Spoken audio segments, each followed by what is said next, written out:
All right, guys, we are live. I'm going to give everybody a second to. Wow, our first person has showed up. I'm just going to give everybody a couple of seconds to get here, guys. Excellent. Good to see you. We'll start in just a second. Just going to give everybody a minute to get here for those just joining us. I guess while we're waiting, I can start talking about something I want to tell you about. It's another technique by a guy named Greg Braden, whose work I really, really like. Well, first, let me say that I am feeling a little better. It comes and goes a lot. For those who didn't hear, who weren't on the last live stream where I talked about this, I have been really, really sick lately due to basically the lining, all of the collagen in my stomach and intestines being worn away. So all of the acids from my stomach are being released into my bloodstream, and it was starting to affect my nervous system. Give me 1 second. Let me close this door. Okay, my cat opens and closes the door sometimes. So all of the acids in my stomach were attacking my nervous system, causing damage there, and I was in horrendous pain. So I started doing a rice diet. As crazy as this sounds and as counterintuitive as this sounds, for 5 straight days, I was able to eat nothing but steamed white rice. You know, no salt, no butter, no anything, just steamed white rice. And after 5 days of doing that, I am finally now able to start eating miso soup. So, you know, that sounds like a small thing, but if you've ever had to just eat plain, unflavored white rice for day after day for any length of time, whenever you do get a taste of something, you know, even something small like miso soup, it's like having the food of the gods. It's so good. You know, it's like taste, finally. So the pain still comes and goes, but I do believe that I am firmly on the path of healing. You know, I'm not having. I mean, I was absolutely crippled. I was to the point where I could barely even walk anymore, and that's fading. There is still a lot of pain in, like, my hands, for example, but my feet are doing better. Everything else is doing better, but it still comes and goes. But it's all good. But the reason I brought that up again is because you know, they say that we have 3 brains in our body, and I see people saying a lot of things right now, and I'm not going to read the comments because if I do, I forget what I'm talking about. But we'll get to that shortly. But they say that we have 3 brains in our body. You know, everybody knows about the brain that's in our head. But we also have, you know, a lot of dietitians and people who are into the health industry. They're now, you know, becoming aware that we also have what they call a brain in our digestive system, in our intestines. And it controls a huge part of our, what's it called? The system that keeps you, immune system. It controls a huge part of our immune system. But we also have a third heart that's in our, a third brain that's in our heart. And this, you know, they can keep track of this. They can detect this by working and detecting electromagnetic impulses. So they know that these parts of our body emit these electromagnetic impulses. And this ties into what I started talking about in the beginning about another technique that Greg Braden teaches.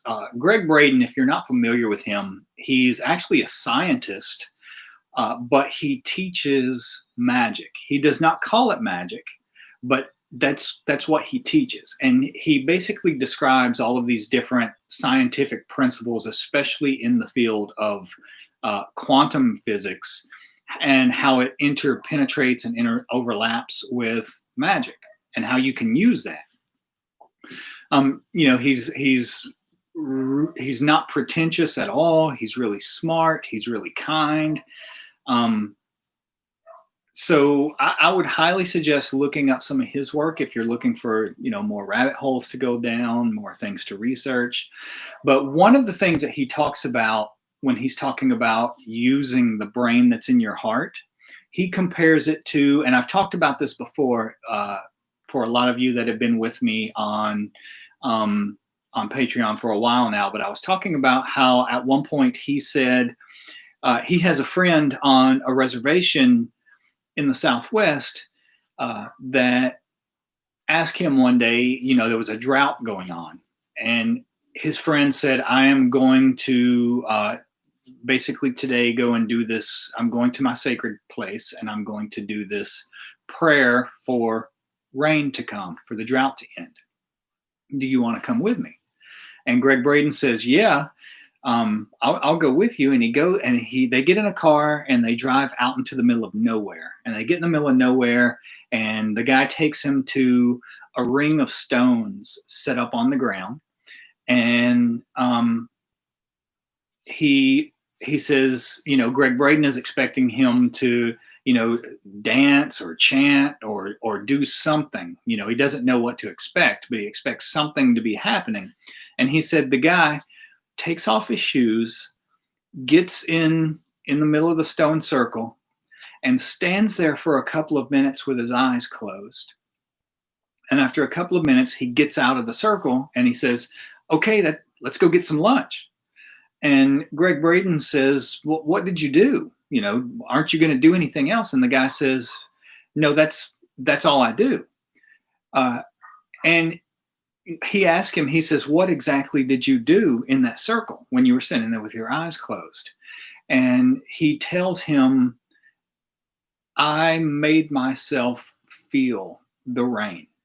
I stood there with my eyes closed, and I remembered exactly what it feels like when the rain is just pouring down on me, the way the rain feels when it's running over your skin, when it's soaking your clothes. I felt the way my toes, my feet feel in the mud whenever you can move your feet and you feel the mud squish between your toes. I was standing there making myself feel all of that. And sure enough, by that afternoon, the drought broke and it started to pour rain. And Greg Braden describes how basically what the guy is doing is the same thing that Jesus describes in the Gospel of Thomas. Like in the Gospel of Thomas, Jesus says at one point, he said, when you ask for something, feel as if it has already been received, as if it's already happened, as if it's already come to you. Well, what Greg Braden describes is how whenever you do that, whenever you actually make yourself feel the way you would feel if whatever you were trying to bring to pass has already come to pass, like for example, if you're trying to, manifest something, bring something into your life, think about how you would feel if it were already done. Would you be happy? Would you be relieved? Would you feel, what is it exactly that you would be feeling if you had what it is that you were trying to bring about? And if you stand there and just spend a couple of minutes making yourself feel it, what happens is the electromagnetic impulse that's generated by your heart starts to change. And whenever it's changing, what it's doing is communicating to the quantum field that we exist in. We exist in this quantum field almost like fish that live in an aquarium. So that's one of the easiest ways that you can actually start changing things, is by taking time every day to allow yourself to feel what it would feel like if it had already come to pass. Whatever emotional state you would be in, Try to let yourself feel as if it's already come to pass. Um, so another thing, what I want to tell you guys about another technique that he gives, where he talks about, again, using the brain that's in your heart. He was describing at one point how he did this when 9/11 happened here in New York, whenever the planes flew into the towers. He was actually in Australia at the time and got stuck in Australia for, a few days, couldn't get back over to the US because they suspended all flights. So whenever they did finally start flights again, he shows up at the airport, and the woman that's standing behind the desk says, okay, there is a flight going to the US. There's only about 10 people on this flight, and you can get on it if you want to. And he says, well, what do you mean by that? You don't sound very certain. You don't sound very confident. And she says, look, I don't know what's going on over there. I don't know anything about it. I don't know if, it's going to happen again or what, but if you want on this flight, you can get on this flight to go home. And he said, well, give me a minute. And he said he stepped around the corner, and what he does is he puts his hand on his heart, just touch right here where your heart is. And the reason for that is because you're bringing your attention there. Whenever you touch there, you're bringing your attention there. And people know instinctively, from a deep instinctive level, that there's something very, very important about that area. Whenever we're talking about ourselves, like whenever we're saying, I did this, or I went there, or whatever it is, when we say I, we don't touch our head when we're saying I, we touch here. We say, I went over to wherever yesterday, or, I'm over here, whatever it is, we touch our heart. It's because we instinctively know on some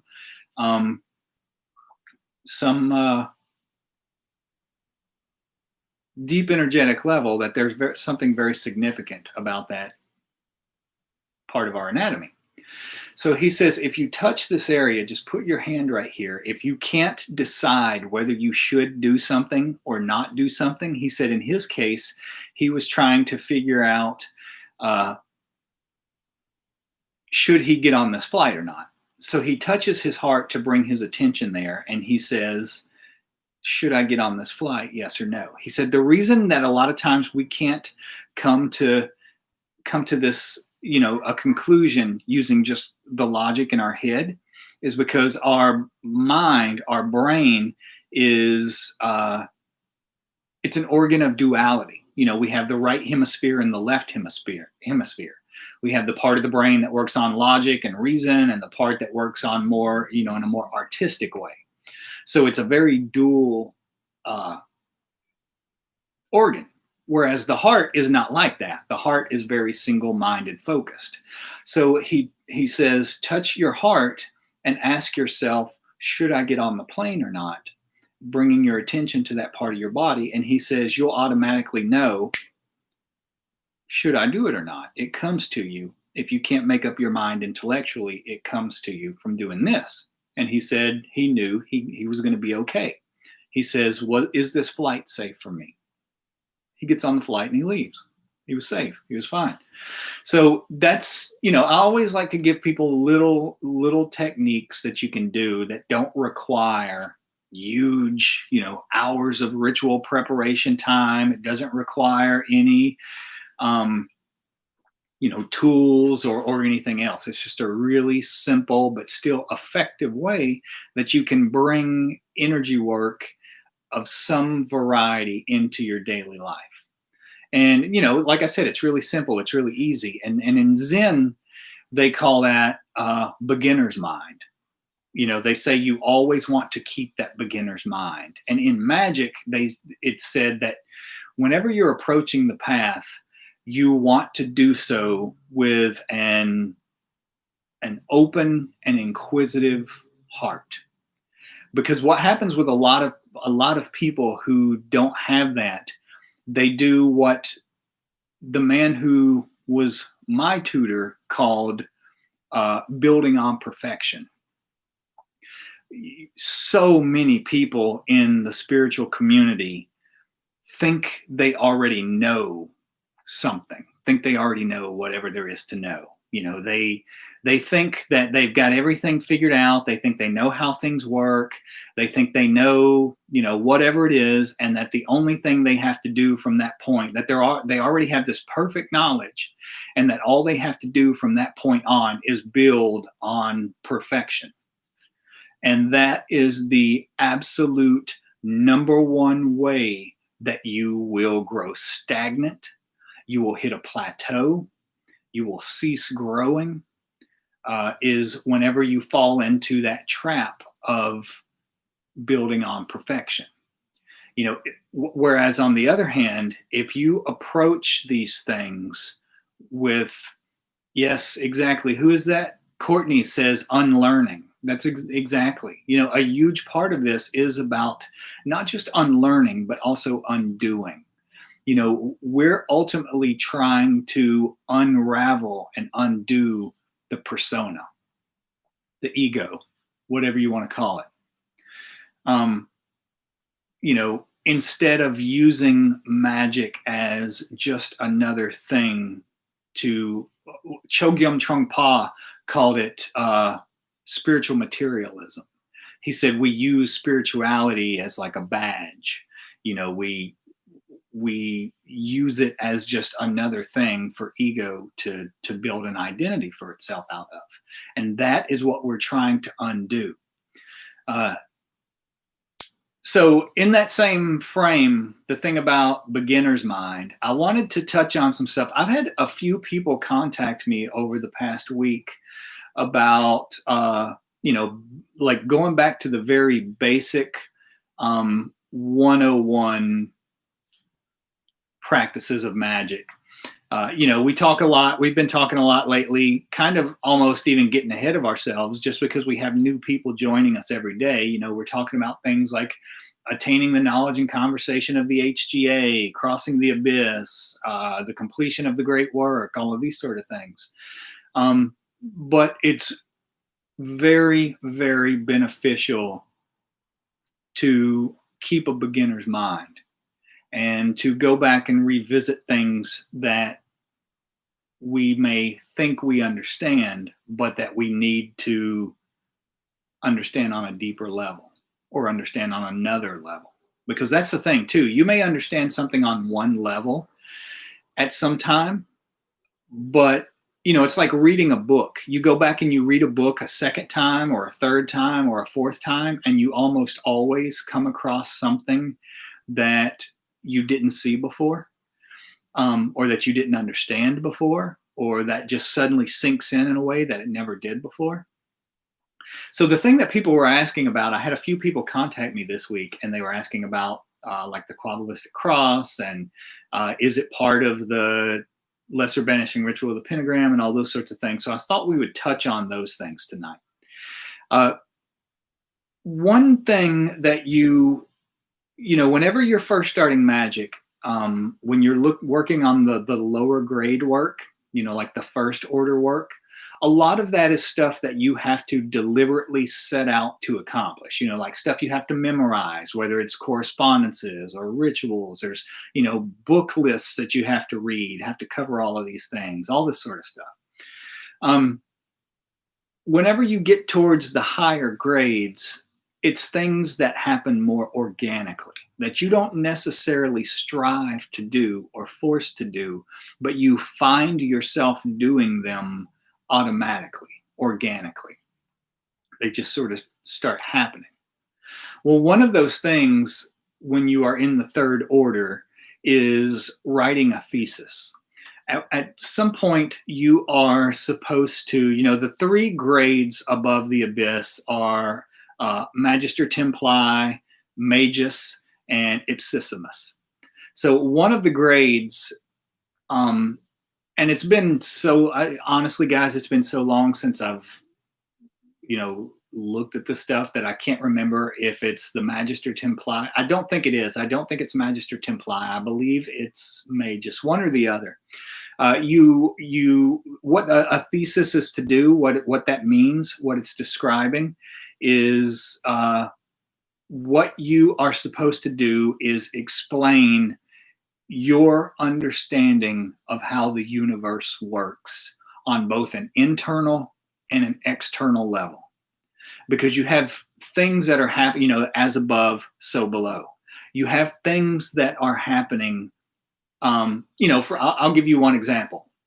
When we're talking about the lesser banishing ritual of the pentagram, now you're doing something external. Yes, you're banishing all energy from the space where you're doing the ritual. And it's basically starting with a clean slate, a sterile environment. You're erecting this barrier, you're pushing all the energy out of that space and erecting this barrier so that you're starting with a blank page, so that there will be no energy in there that may be in any way detrimental to whatever ritual that you're about to perform. It's a sterile ground. That's what's happening on the outer level. It's sort of like saging, only using your energy instead of external energy. Now, on the other hand, what you're doing internally is something entirely different.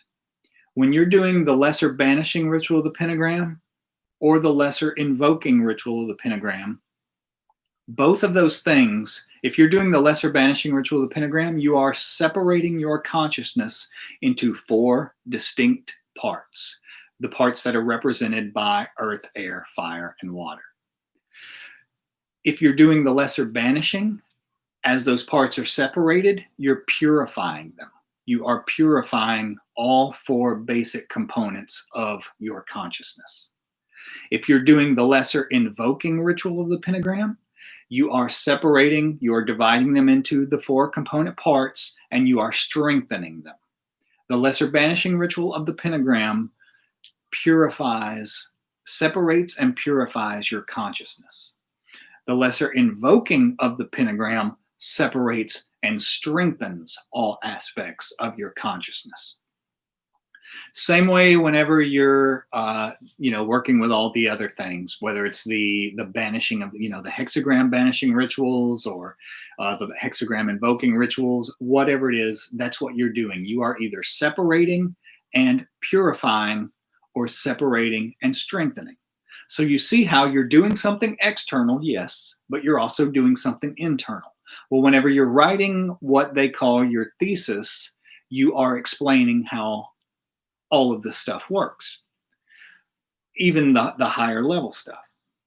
So it's incredibly important to understand what you are doing whenever you're doing these rituals. Now, a lot of times this stuff will not be described, will not be told to you, because you are expected to figure this stuff out for yourself. That's one of the ways that you pass from grade to grade. Is it's not just you're being fed information that you regurgitate, because that will not work. If you are actually being tutored by someone who is doing this work, then if they do not feel a change whenever you do a ritual, you will not pass to the next grade. You will not get the initiation for the next grade level. There's more to it than just waving your hands around and saying words and things like that. So a few people were asking about the Kabbalistic Cross, which is, whenever you begin doing the lesser banishing ritual of the pentagram, people always begin by doing the Kabbalistic Cross and end by doing the Kabbalistic Cross. So out of everyone on here right now, I've been seeing comments go by nonstop, and I haven't been looking at them at all, because if I do, then I'm going to forget what we're talking about. But I'm going to look at them right now, and I'm going to ask, out of everyone doing the Kabbalistic Cross, can you tell me, does anyone on here know what you are doing on an energetic level whenever you're doing the Kabbalistic Cross?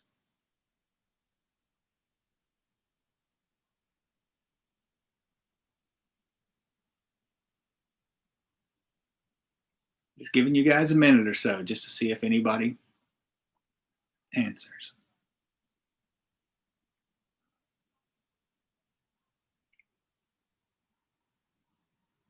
So, okay, people are saying a lot of good things. Here we go. Hold on. People are saying centering. People are saying bringing down the light. People are saying pulling divine energy into your body, drawing down light, reminding yourself of your divinity. Yes, all of these things are true, but they're not what I'm looking for. Balancing, yes, it does that. Centering yourself, it does all of these things, but that's not the one I'm looking for yet.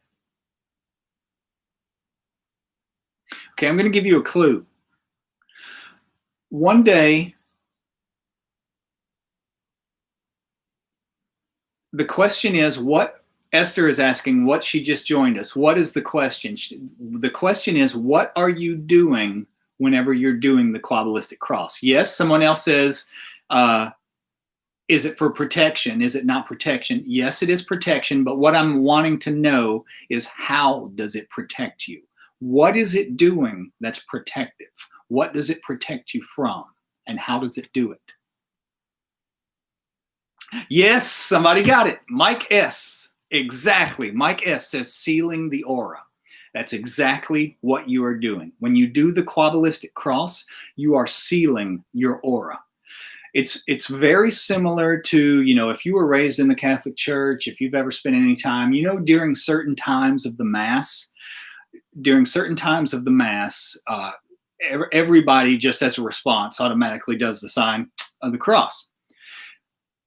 But when somebody does this outside of a Mass, outside of those prescribed times, and I'll give you an example. This is the clue I was going to give you. One day, I get on the bus. I'm going somewhere. This was a few years ago. When I get on the bus, and the only people who take the bus in New York are old people. Everybody else, young people, take the train. Train gets you where you're going a lot faster than the bus. You really only get on the bus if you just don't want to go down there and if you've got a lot of time to get from one place to the other. I like the bus because it's relaxing, it's quiet. Like a friend of mine says, he says, how does he say it? He says, but the train's full of surprises though. Like, yeah, that's the problem. Some days I just don't feel like dealing with those surprises. So I take the bus. I get on the bus one day and there's this little old woman.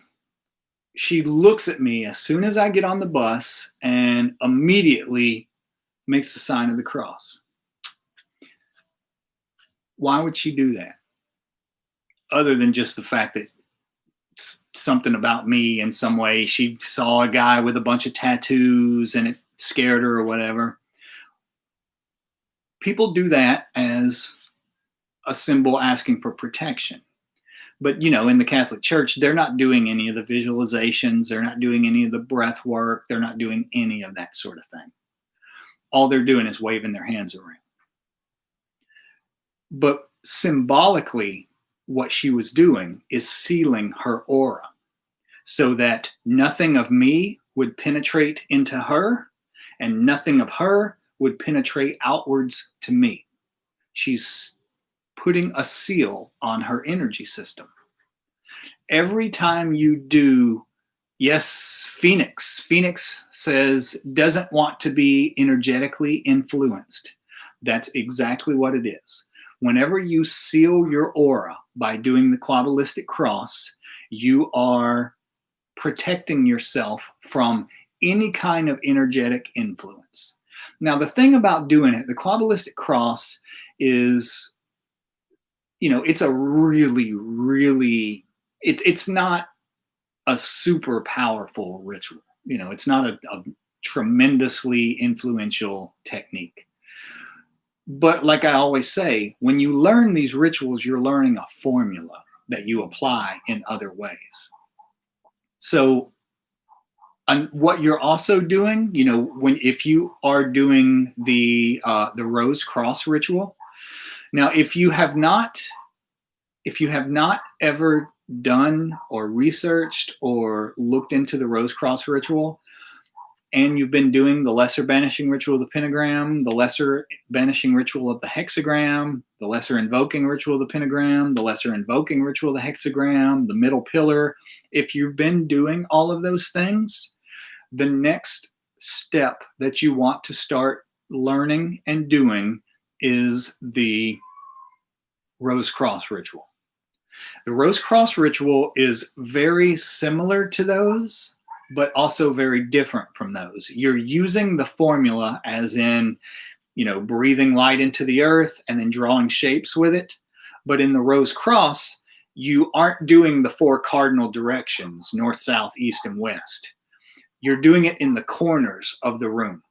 So, and this is a ritual that can be kind of complicated until you get the hang of it, because it's not a circle, it's not a sphere, it's a box. You're making a box around yourself is what you're doing. So you start off in one corner, and you inhale, fill the earth with light, do it several times, and you draw a gold cross with a red circle around the middle of it. Then you inhale into the earth again, and traditionally, you would do this with a stick of frankincense incense. I don't use the frankincense incense just because I have breathing issues. I have a lot of respiratory problems. So incense makes it really, really hard for me to breathe. I used to use it all the time, and I can't use it anymore. But traditionally, I use my wand. Same thing I use for doing the pentagram and hexagram rituals. I use my wand. But traditionally, you would use a stick of frankincense incense. Whenever the magi, the 3 mages, show up to see Jesus when he's born, they bring gold, frankincense, and myrrh. Frankincense is associated with kingship. Basically, what they're bringing him are the gifts that you would bring to a king. Frankincense also corresponds to Tippereth. So you would use the frankincense, the stick of frankincense incense, use your wand, or even use the sword mudra. Any of those will work. You draw a gold cross, red circle around the middle, inhale into the earth, and you charge the cross with the name Yeshua. Then you draw a white line from that gold cross over into the other corner, over here. Again, inhale into the earth, draw a gold cross with a red circle around the middle, charge it with Yeshua.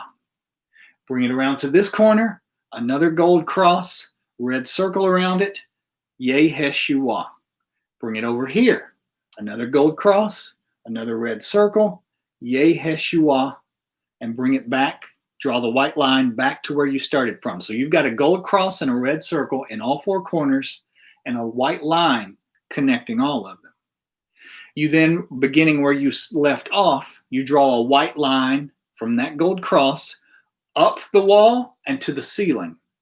You walk back towards the middle of your temple, drawing the white line across the ceiling. When you get to the middle of your temple, you draw another gold cross on the ceiling with the red circle and charge it with Yeshua. Continue the white line back to this corner over here, down, and connect it to that cross. Then bring it all the way down to the floor, across the floor, back into the middle of your temple. You draw a gold cross with a red circle, and you charge it with Yeshua. Continue it from there, back to the cross where you first started. Then go back over to the second cross you drew and do the same thing again. A white line from that cross up to the ceiling, across the ceiling, and connect it to the cross that you drew on the ceiling. Continue from that cross back over to this corner, down, and connect it to the gold cross in this corner. Bring it back down across the middle of the floor, connect it to the cross in the middle of the floor, and continue back to where you started. So you've got a white line going across all the way around the 4 sides of the room, and then you've got one running this way and one running this way. Whenever you're finished and you get back around to this cross, you do it again, You draw, yes, 6 crosses so far, but you're going to draw a 7th one. You're going to, in this corner over here, you're going to draw a giant gold cross that goes from ceiling to floor and make it huge across. Then another red circle through the center of it. And you're going to charge this one with Yeheshua Yehovah Shah. Then you're going to do, this is something that you will not find in other books. You know, even in like the Golden Dawn, the Black Brick book, they don't explain this part to you, just like they don't tell you whenever you do, whenever you do the pentagram or hexagram rituals and you've got the circle drawn around the room, you're not supposed to be in a circle. You are inside a sphere. So you know how you close the sphere above you and below you whenever you're doing the pentagram and hexagram rituals? You want to also close this entire box around yourself so that you are in a box of light with crosses in all 4 corners, on the ceiling, and below you. The way you do this, and there's no easy way to describe this, because you can't just do it the way you do with a sphere. You know, you putting your hands above you and putting your hands below you. I actually don't use my hands at all. You do this with your will. And this is what I mean about, by this point, by the time you start doing this ritual, you should be able to detect and manipulate energy using your will without any sort of physical movement. So sort of what I do is first I'll direct my attention to the cross above me with the crisscrossing white lines, and using just my will, I inhale, and I sort of, the only way I can describe it is I spread that out over me to make the light all a pure sheet of light across the ceiling. And then I direct my attention below me to the floor, and using my will, I'm inhaling, and the only way I can describe it, it feels like you are straining, you're pushing with energy, you spread it out below you on the floor. So now you have a solid sheet of light beneath you, you have a solid sheet of light above you. Do the same thing to this side. Using your will, expand it, stretch it out so that you have that whole entire wall is protected by this white sheet of light. Do the same thing on this side, then do it in front of you, and then do it behind you. So when you're done, you will be envisioning yourself standing inside a box of light. And then you once again do what was traditionally called the analysis of the keyword, where you bring the light back down into and fill the space up. This, doing the rose cross, is like a supercharged version of doing the Kabbalistic cross. It does the same thing. It seals your aura. This is why they say one of the side effects of sealing your aura in this way, using the rose cross, one of the side effects of it is a mild form of invisibility, meaning that if people aren't deliberately looking for you, or if you're not doing something to bring attention to yourself, people will tend to not pay very much attention to you. The reason for that is because they're not detecting your energy anymore. Your energy is sealed in, and all the other energy is sealed out. You're sealing your aura. The Kabbalistic cross and the rose cross both seal your aura. So that's a kind of protection. It's an entirely different kind of protection than doing the lesser banishing ritual of the pentagram. Somebody asked a while ago why frankincense, and it's because what you are also doing when you are doing the rose cross is you are invoking Christ consciousness into your aura. You know how when you're a kid in the church, they tell you, like if you grow up in a Catholic church, they tell you every time you receive communion, theoretically, you become a little more like Christ because you are what you eat, and you are eating Christ every time you receive communion. The same thing happens with this. Any ritual that you do, ultimately what happens is your aura absorbs that energy. It's like doing calisthenics. That's what makes your aura stronger.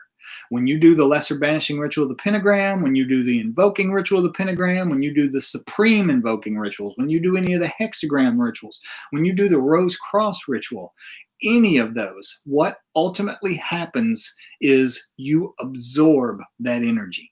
When you invoke the angels around you, you absorb those angels, unless you send them out to do something. Like if you're trying to manifest something, say for example, say you're looking for a new job and you direct that energy outwards to help you find a new job, then you don't absorb it. Then it goes for to fulfill a function.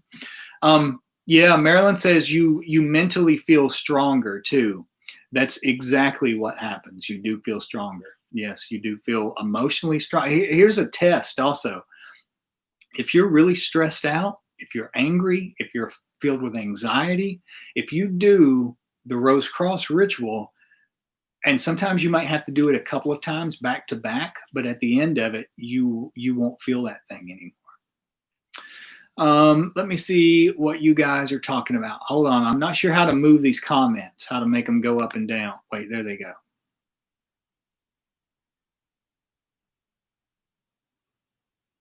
Let me see. Somebody asked a question a while ago. Joseph Walker says, I've never done an initiation into Malkuth. Should I be doing the Yesod initiation? After the lesser invoking ritual of the pentagram, should the planetary angels be outside the elemental angels when doing the... That's a lot of stuff. If you are doing the lesser invoking ritual of the pentagram, that is the initiation into Malkuth, because you're working on, like this. I always talk about how this is your aura. This is your soul. Well, this is your physical body. This is earth in the middle. When you're working with the 4 elemental energies, that's the level that you're working on. That is the initiation into Malkuth. Your very first initiation will be an earth initiation. And that's why you do that ritual over and over and over. From there, the next phase, usually you would be instructed to do this for 9 months. You do the earth initiation for 9 months. You do the lesser invoking ritual of the pentagram for 9 months. And then you start doing the invoking of Yesod. But you can work on the planetary aspects of your soul without necessarily starting on the earth aspects. But you want to do the earth aspects because that's what gives you a strong foundation. It's what you're going to build on. Let me see what else you guys are talking about. Give me 1 second. It seemed like there were a couple of good questions, but they're just going by so fast. I can't. Let me see.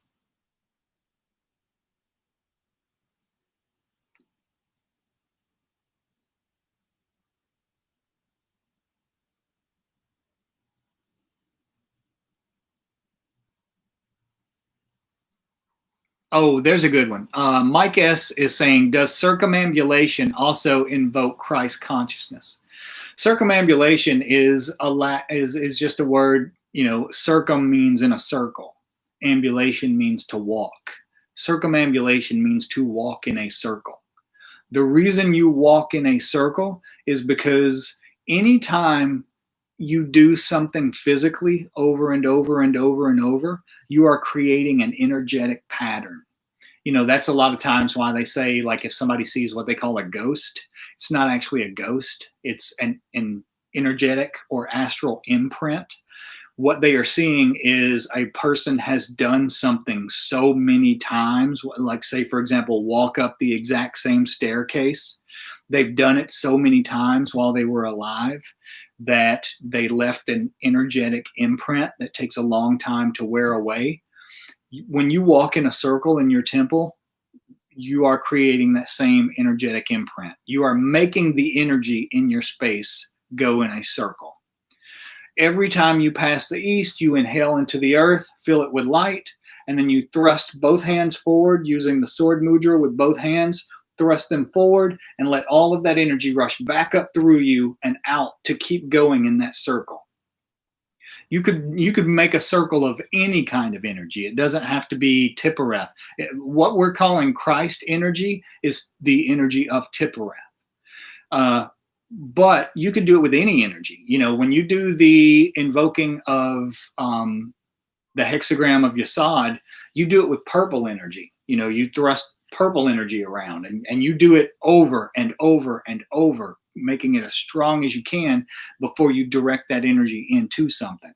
That would be the energy of Yesod, which isn't necessarily Christ consciousness. Or you could do it with the energy, going all the way to the top of the tree. You could do it with the energy of Kether, which is, the energy of the Godhead, but it's not necessarily Christ consciousness. Or you could do it with the energy of Had, or you could do it with the energy of Netzach, or the energy of Hesed, or the energy of Geborah. You could do it with any of those energies, planetary energies, tree of life energies, all of that kind of stuff. So it doesn't necessarily have to mean Christ consciousness.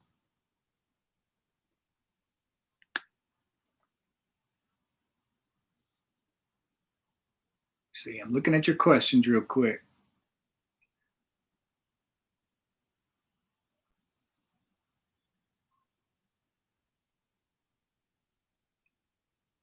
Yeah, somebody's talking about astral and doing things astrally and doing things physically. Yeah, after you learn how to do everything physically, then the next step of the process is you learn how to do everything astrally. Doing it, you learn to do the middle pillar while astral projecting. And that is another huge part of doing what we call building the solar body. Because the thing is, all of these parts of your soul right here, these very ephemeral, ethereal parts of your soul, when the physical body dies, all of these begin to unravel, disintegrate, until eventually there's nothing left but this pure energy. Your personality, all of that stuff is gone. The what you think of as you, all of that stuff will be gone. And the only thing left will be that spark of divine consciousness that initially incarnated in this form. The reason that happens for most people, almost everyone, after they die, is because while they are alive, the only way that most people can feed their aura, feed their energy, is physically. They feed their physical body with physical food.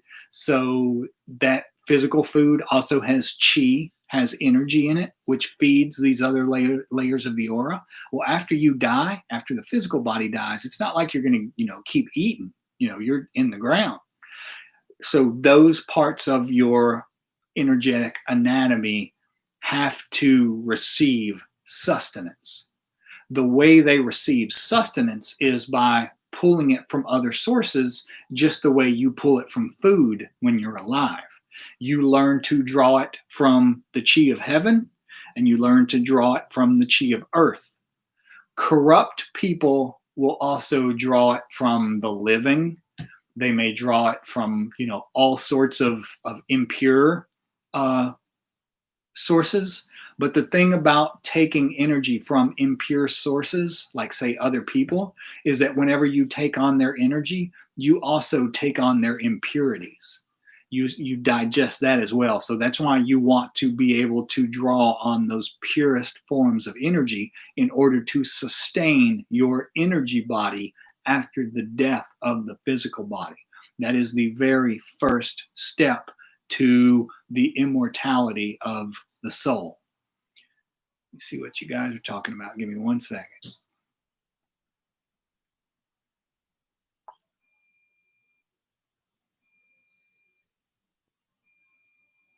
See what you guys are saying. Hold on. There's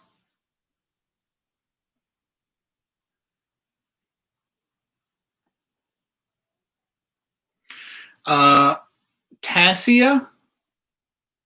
I think that's how you pronounce it. Forgive me if I am mangling it. I don't mean to. Tasia.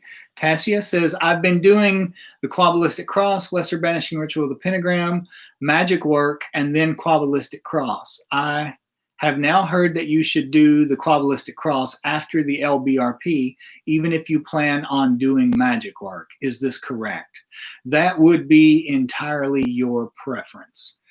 Personally, I don't anymore. I mean, that's what you're taught in the beginning. In the very beginning, when you are first learning, when you're like a neophyte or a probationer and you're learning 101 magic, most people do not have the slightest concept of how susceptible they are to outside energy.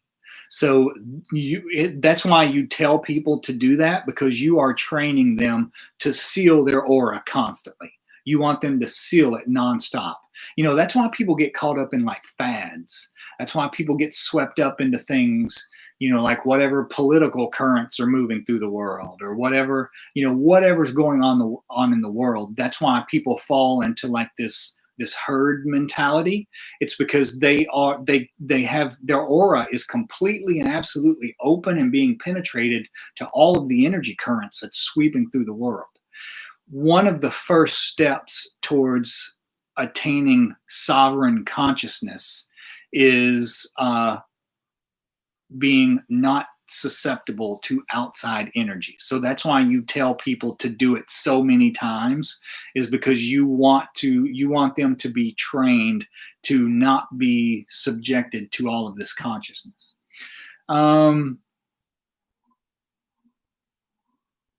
Let me see. Oh, TJ Bell.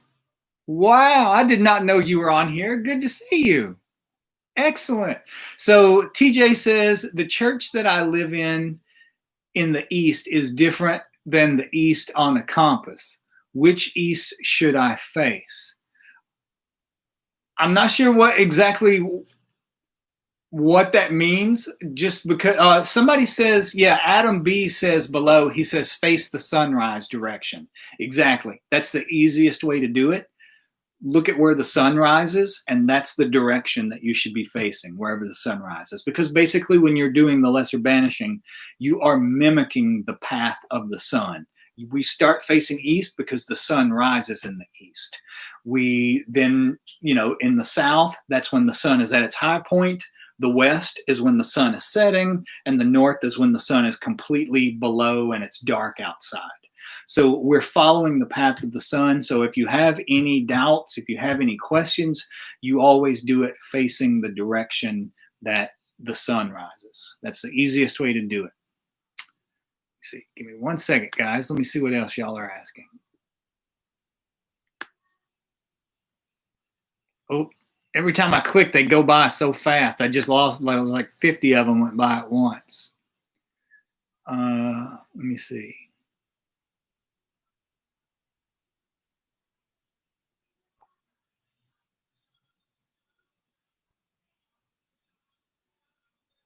Oh, here's another thing.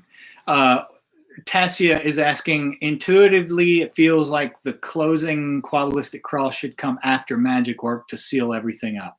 Yeah, you can do that if you want to, but here's another thing. Yeah,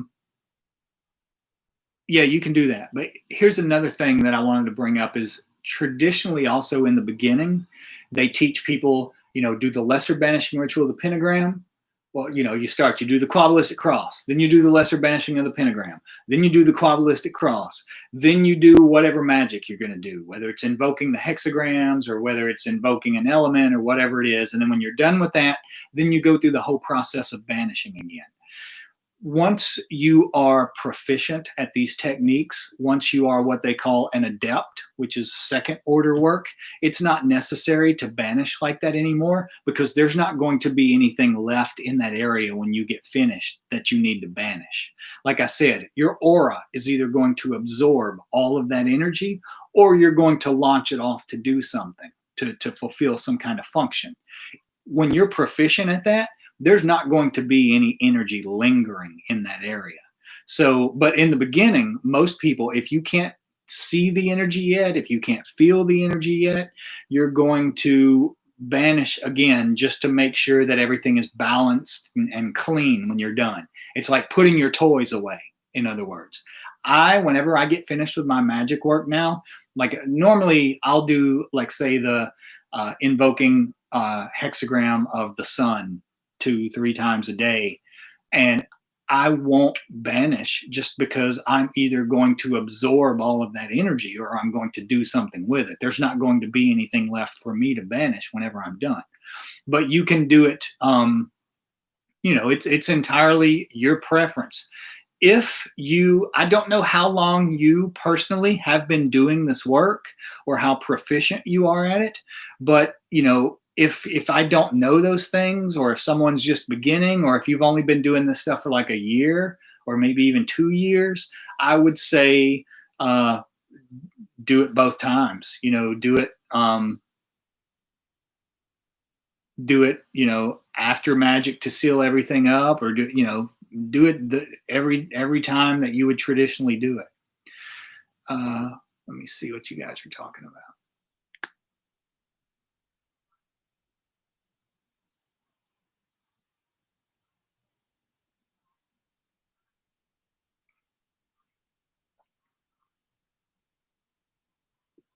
Good Lord, they all went by again. Hold on, let me scroll back.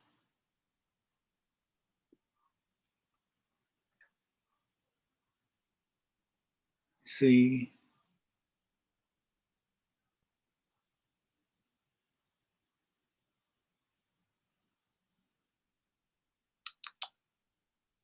Yeah, I think people are talking about what the words mean whenever you're doing the Kabbalistic cross.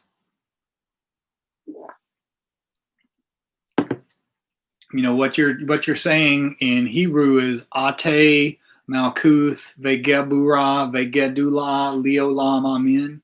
It means, for thine is the kingdom, the power, and the glory. What you are doing again is reminding yourself that you are God.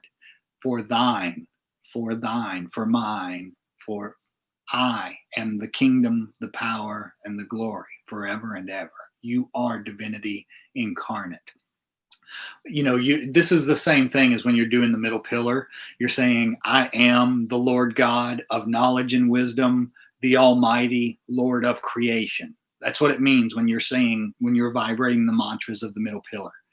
If you've ever seen the Hebrew name, like YHVH, the name of God, written from top to bottom, it takes the shape of a man. You've got the first letter looks like a head, the second looks like the top part, the body, and then you've got the legs all the way down. It looks like, I had a friend that had this tattooed on him running lengthwise. It takes the shape of a man, and it's reminding you that man is God, God is man, that God incarnated into the physical realm as us. Let me see, give me 1 second, guys.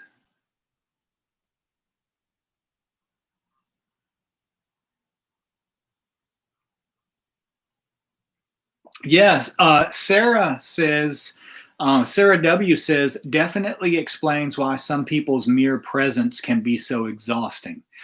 Usually, and I've come across people like that a lot. You will come across people every now and then that after you have a 10-minute conversation with this person, you are you feel depleted to the core of your soul. You feel like you need to go somewhere and take a nap. It's because that person, and most of the time they don't know this, they don't know they're doing it, but they are pulling on your energy. This is also why people will do things, people who don't know how to do magic. It's not like they're doing magic like psychic vampires, like deliberately drawing your energy and consuming it. They don't know how to do that on an energetic level, but they do it on a physical level by being needy. When people are super needy, what they are wanting, number one, is your attention. And the reason they want your attention is because where attention goes, energy flows. If they can make you pay attention to them, then they're getting your energy. So that's what it is that drains you. It is people literally consuming your energy. They don't always know that they're doing it. A lot of times it's completely unconscious.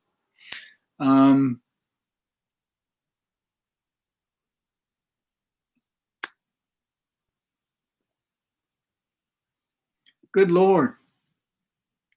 Let me see. I'm not sure. All right, I'm just going to skip to the bottom and see if I can see. Let me see. TJ, I am glad to see you on here, brother.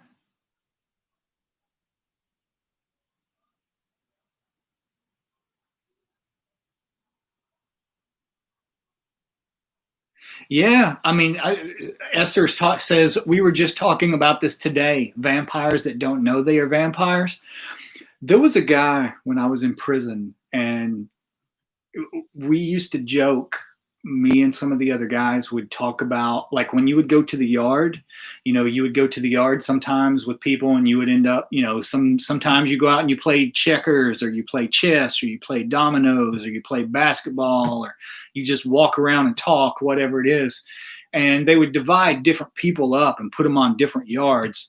And there was one guy in there. This guy, I swear to God, he probably only weighed maybe 90 pounds. I mean, he was just this tiny, shriveled up, nothing physically of a person, but everybody in that prison hated to be locked on the same yard with that guy, because within an hour you would have a splitting headache.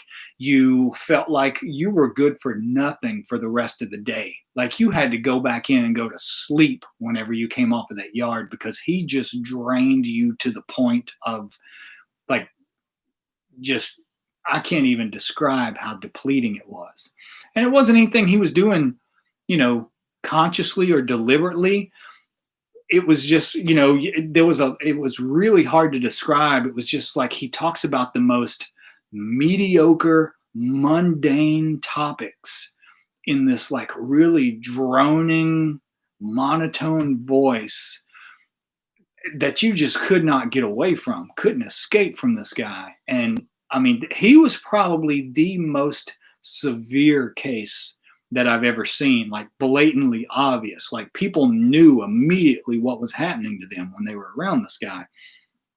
For other people, it's not that conscious. And some people try, well, also, this is another thing you'll realize in life is people will deliberately come up with all kinds of little ways to try to make the people around them, try to force the people around them to keep their attention on them, to keep them, and it could be all different kinds of ways, whether it's people who are constantly trying to seduce you, make you want them, whether it's want them, sexually or whatever way it is. What they are trying to do is make you focus your attention on them, make you focus your energy on them, because you're feeding them energy. If you want them, if you desire them and you focus your energy on them, you're feeding them energy. So some people fall into that pattern, into that trap. For other people, it could be, they'll start arguments all the time. They'll nitpick over the tiniest little detail of anything, just to pointlessly start an argument that they will not win anything out of. It's like, even if you win the argument, you don't have, there's nothing coming from it. It's like there's no spoils to that victory, but they don't care, because what they're trying to do is make you pay attention to them, because if you pay attention, you're giving them your energy.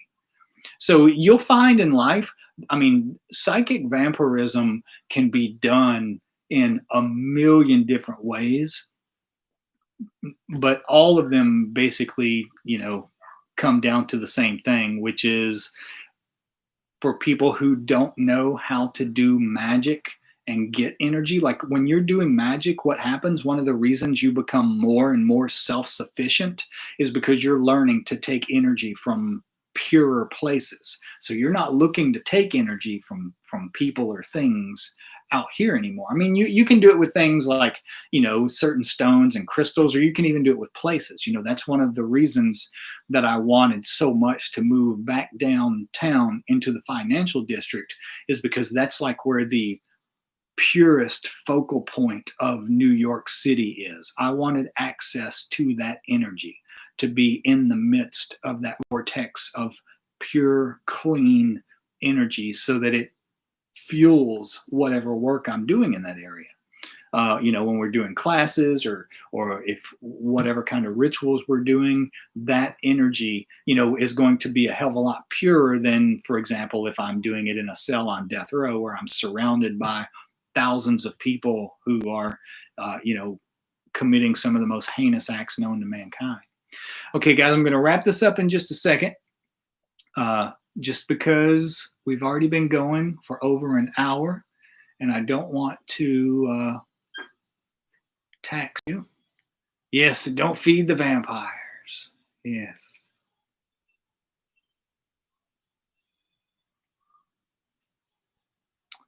Let's see. Wandering Wanderer says, how does one stop being a psychic vampire? Asking for a friend. This is a very important question, and it's actually really simple. Number one is learn what it is that you're doing if you are doing these things. Most people are doing them unconsciously. Most people don't know. Like, say, for example, you're one of the vampires of seduction that try to seduce people so that they pay attention to you. They don't know that's what they're doing.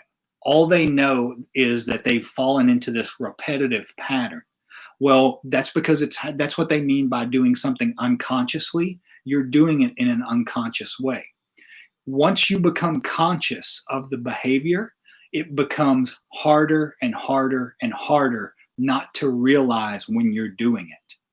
The more you realize you're doing it, the more and more unsatisfactory it becomes over time. Eventually, you'll stop doing it just because you have made the unconscious conscious. What you were doing unconsciously, you have now brought forth into your conscious mind. You realize you're doing it. You realize why you're doing it. And what happens is you will automatically, over time, maybe not all at once, you may find yourself forgetting and falling into it. But over time, once you become conscious of it, it makes it impossible for you to keep falling back into doing it unconsciously. From that point on, you start becoming conscious of who, where, what, and how you take energy.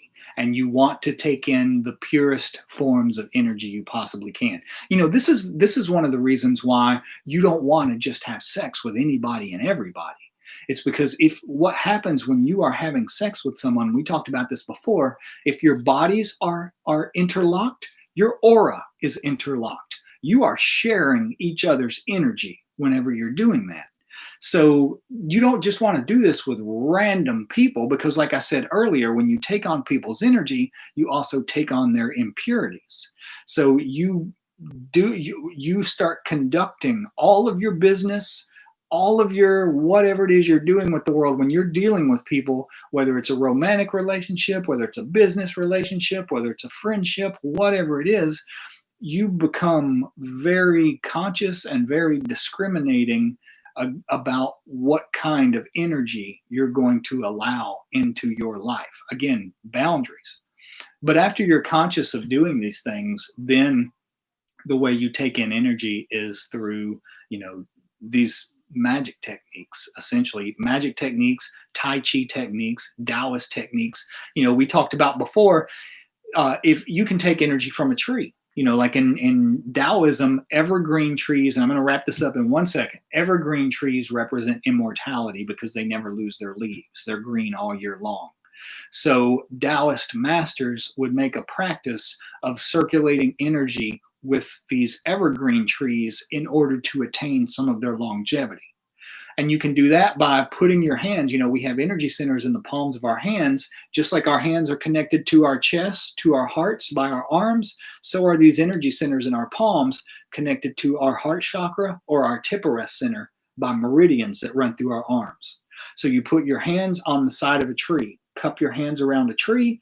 Every time you inhale, you pull energy from the tree through your arms and into your Tiphareth center, and you can exhale and let it expand out through your aura, filling yourself, charging yourself with the energy of this evergreen tree. Or you do the same thing, you inhale and pull it into yourself, hold it, and then exhale and push it back into the tree. Inhale and pull it out into you, exhale and push it back out into the tree. You can also do this with people. This is one of the things I wanted to teach in a class, is how to circulate energy with other people. And you can do it with one other person. You can do it with 10 other people. Doesn't matter. I've done this with, I think the most I've ever done it with was 4 other people. So there were 5 of us all together. But you basically sit with one hand down and one hand up, and your hands are on theirs. Like if you're sitting across from me right now, my left hand is up. So you would put your hand palm down on my left hand. My right hand is down, so you would put your other hand palm up under mine, and we would sit here like this. Every time we inhale, we pull it from around us into our energy center. When I exhale, I let it go down my arm, up your arm, and into your tip of rest center. Whenever I inhale, I pull it back from your tip of rest center, back through my arm, and back into my heart. So you are literally circulating energy from each other's hearts through your body whenever you're doing this. That's another reason, you don't want to do it with just anybody or just everybody. You want to be very conscious of whose energy you are allowing into your perimeter.